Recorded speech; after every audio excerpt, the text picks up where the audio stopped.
A member of Congress wants Washington to know what the Channel 4 I-team has uncovered at Nashville International Airport. Tonight, our investigation will reveal TSA agents repeatedly failing to identify potentially dangerous items in baggage.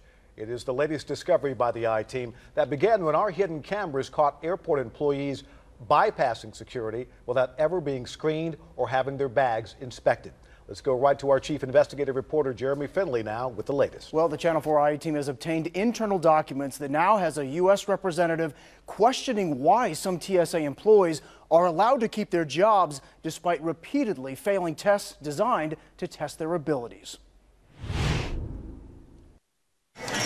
There's only one chance to find that one item that could mean disaster for a flight. But a Channel 4 I-team investigation found TSA screeners repeatedly failing tests that identify how good they are at spotting dangerous devices. Documents reveal employees repeatedly missing fake, dangerous-looking items screened onto bags to test their skills.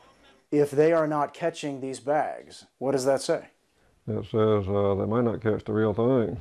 It's called the Threat Image Projection, or TIP system. It's a software program that tests an employee's ability to identify threat images. Images of guns or explosives are projected onto X-ray images on carry-on bags.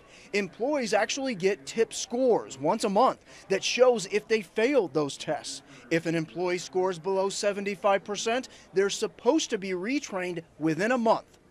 But look at this. These are all failing TIP scores during a 4-month period at Nashville International in 2009. But what's more troubling, the records indicate that months later, many had not been retrained. Look at this TSA agent. She missed so many threat objects, she failed in May, then failed in June, failed in July, and again in August, and wasn't retrained until later in August. Another agent failed for 4 months as well, and there's no indication when he was ever retrained. These people may not be as skilled as they should be. That's correct. And look at this. This document states in order to pass the TIP tests, all staff must screen a minimum of 500 bags monthly to keep their skills sharp. But there are repeated cases of employees not screening anywhere close to 500 bags during the training, some screening as little as 39 and 44. Do you want to be the one that's, being screened by those few? I don't want to be. They need that training. The TSA repeatedly refused our request for an on-camera interview, but their spokesman did stress that there is no requirement to screen 500 bags. That's only a goal in order to praise workers or get them training.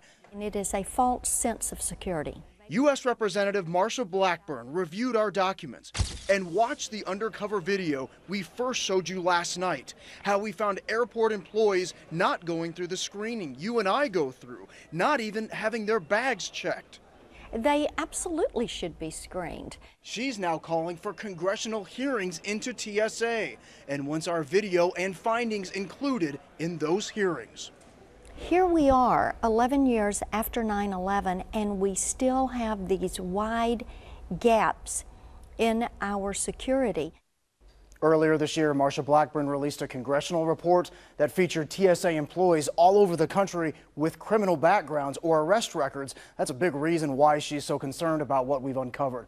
Marsha Blackburn hopes to have a hearing with Homeland Security, including our findings next year. And Tom, we will keep investigating.